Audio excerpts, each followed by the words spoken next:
You just got back from the best trip of your life, 10 days in Costa Rica. You zip-line through cloud forests so thick the sunlight barely reached the ground. You watch sea turtles drag themselves up a black sand beach at midnight to lay their eggs. You ate ceviche on a dock, while pelicans dove into the water 10 feet away. You came home tanned and exhausted, and carrying the kind of happiness that takes weeks to fade.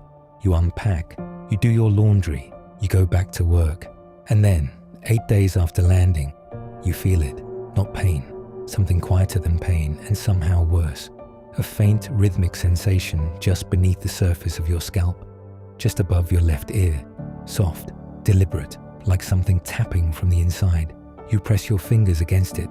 There's a bump, small, tender, slightly warm. A tiny dark opening at the center, barely visible. You tell yourself it's an infected mosquito bite. You put some antiseptic on it and go to bed. That night, in the dark, with the house completely quiet around you, you feel it again. It isn't a twitch. It isn't your pulse. It has its own rhythm, its own slow, deliberate movement, pressing against the underside of your skin like something testing the walls of its enclosure.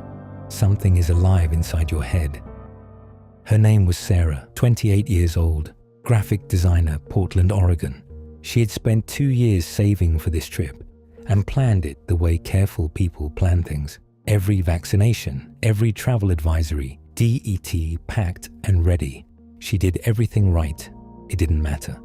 Corcovado National Park sits on the Osa Peninsula on Costa Rica's Pacific coast, and it is, by almost any scientific measure, one of the most alive places on the planet. National Geographic called it the most biologically intense place on Earth. It holds 0.5% of the world's total biodiversity inside a patch of jungle you could drive across in 40 minutes. The air there feels different, heavier, louder, layered with sound in a way that makes you understand, viscerally, that you are very far down the food chain. Sarah spent 3 days hiking Corcovado's trails. She saw a jaguar at the edge of the tree line, motionless, watching her. She swam in a waterfall so cold it forced the air from her lungs. She photographed a fer-de-lance viper coiled 6 inches from the trail she had just walked, and only noticed it on the way back. She got mosquito bites. Of course she did. You cannot spend 3 days in a lowland tropical rainforest and not get mosquito bites. She applied her DEET. She wore long sleeves in the evenings. She did what she was supposed to do. What she didn't know, what almost no one knows before they go, is that in the rainforests of Central and South America, a mosquito bite is not always just a mosquito bite. Sometimes the mosquito is carrying something. Sometimes it has been loaded. Dermatobia, hominis, the human botfly. If you saw one resting on a leaf, you might think it was an oversized bumblebee. Large, fuzzy, unhurried. It doesn't bite. It doesn't sting. As an adult, it doesn't even eat. It has no mouth capable of feeding. It emerges from its pupa, mates, and has one biological imperative left before it dies. Place its eggs somewhere they will survive long enough to hatch. The problem it had to solve, evolutionarily speaking, is that it needs a living host, not a leaf, not soil, warm, living, breathing flesh. And warm-blooded animals tend to notice a large fly trying to land on them and lay eggs, so the botfly stopped landing on them itself.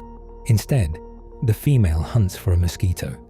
She snatches it out of the air mid-flight, a maneuver that takes fractions of a second, and pins it against a surface. Then, moving with a speed that researchers describe as startling, she glues between 8 and 30 of her eggs onto the mosquito's abdomen.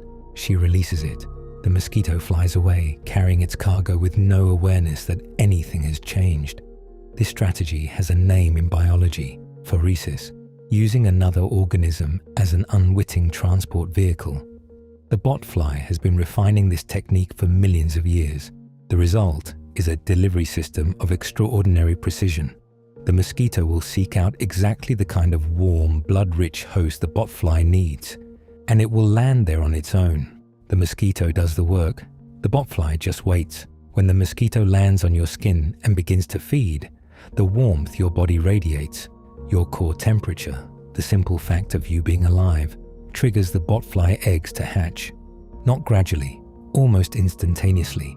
The larvae emerge at the precise moment of contact with a warm host, and they immediately burrow downward through the mosquito bite wound or an adjacent hair follicle. The entire sequence, eggs hatching, larvae entering your skin, takes less time than it takes to swat the mosquito away.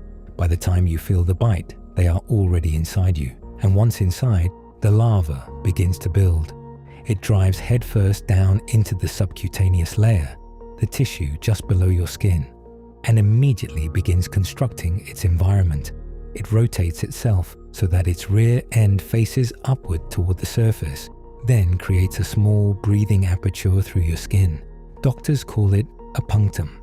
To the naked eye, it looks like a tiny pore or pinhole, sometimes with a slight discharge.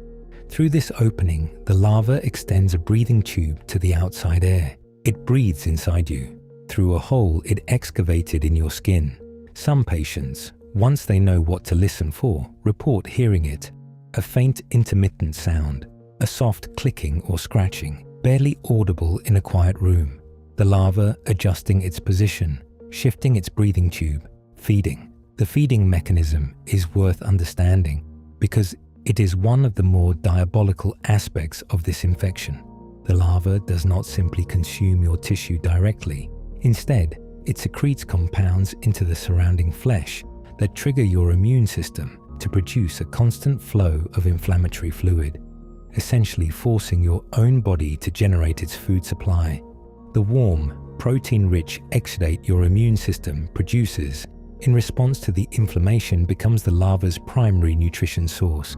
It is farming you, using your own defenses as a feedlot. Along its body, the larva carries rows of backward-facing chitinous spines, tiny hooks, arrayed in rings around its entire length. These spines are the reason the botfly larva cannot simply be squeezed or pulled out. They are angled specifically so that inward pressure drives them harmlessly against the flesh, but any outward force, any attempt to extract the larva, causes them to flare and anchor deeper into your tissue. The harder you pull, the deeper it goes. Evolution spent millions of years engineering this lock. It has no key. It only opens from the inside. At the end of week 1, the larva is roughly 2 millimeters long, the size of a sesame seed. By week 4, it has grown to the size of a grape. Fully mature at 8 to 12 weeks, it reaches 2.5 centimeters, the length of your thumb from tip to first knuckle, and it has been eating continuously the entire time.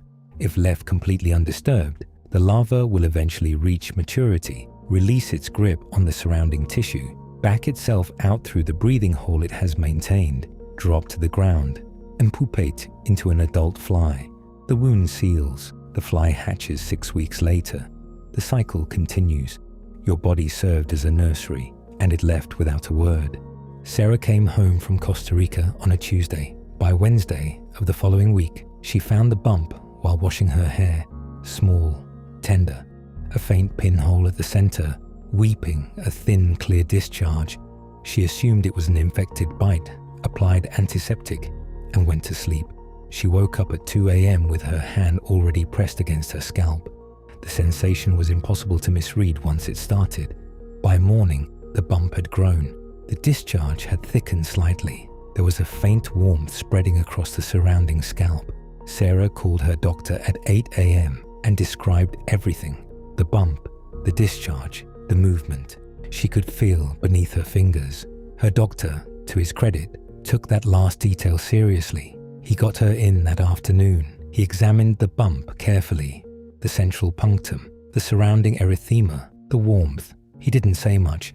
He took photographs. He referred her to a travel medicine specialist the same day. The specialist looked at the bump for approximately 15 seconds. Then he told Sarah she had a botfly larva living inside her scalp, that it had almost certainly been there since Costa Rica, roughly 12 days, that the opening she had noticed was the larva's breathing hole, and that the movement she had been feeling was exactly what she suspected it was. To confirm, he ordered an ultrasound of the scalp. The image resolved on the screen. It was moving, right there on the ultrasound. a pale, segmented form just beneath the surface of her skin, shifting slowly in the subcutaneous tissue, alive and completely at home inside a woman who had been lying awake in the dark listening to it breathe. The instinct for almost everyone who learns they have something living inside them is to squeeze, to press the bump between two fingers and force it out. Do not do this.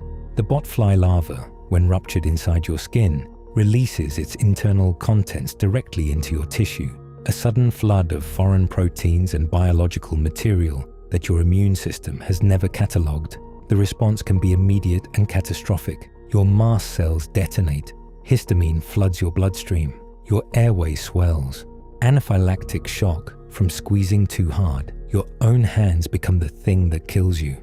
In Central American communities, where botfly infestations are a routine occupational hazard, particularly among cattle workers and farmers who spend their days in the same ecosystems the botfly calls home, the traditional removal method involves suffocation.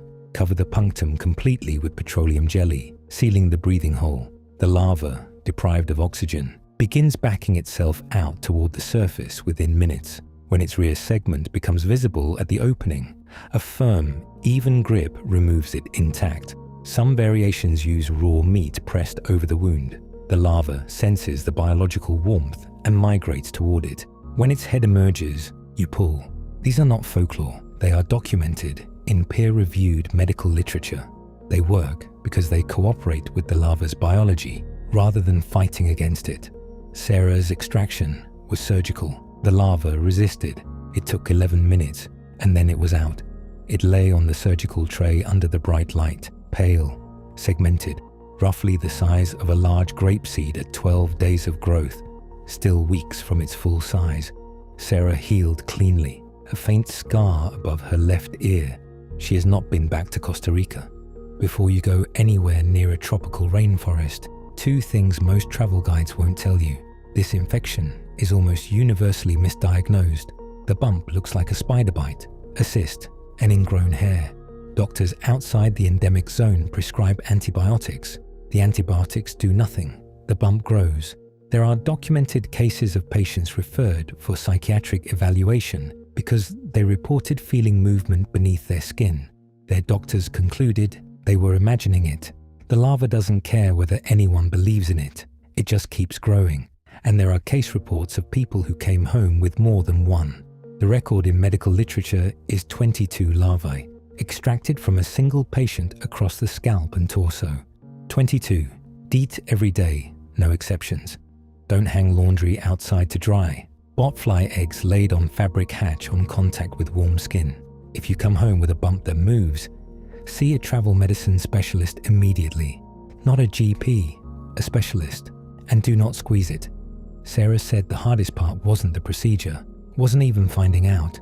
It was that first night, lying in the dark, hand pressed against her scalp, feeling something moving in a rhythm that wasn't hers. That's the part she can't forget. Thanks for watching. See you in the next one.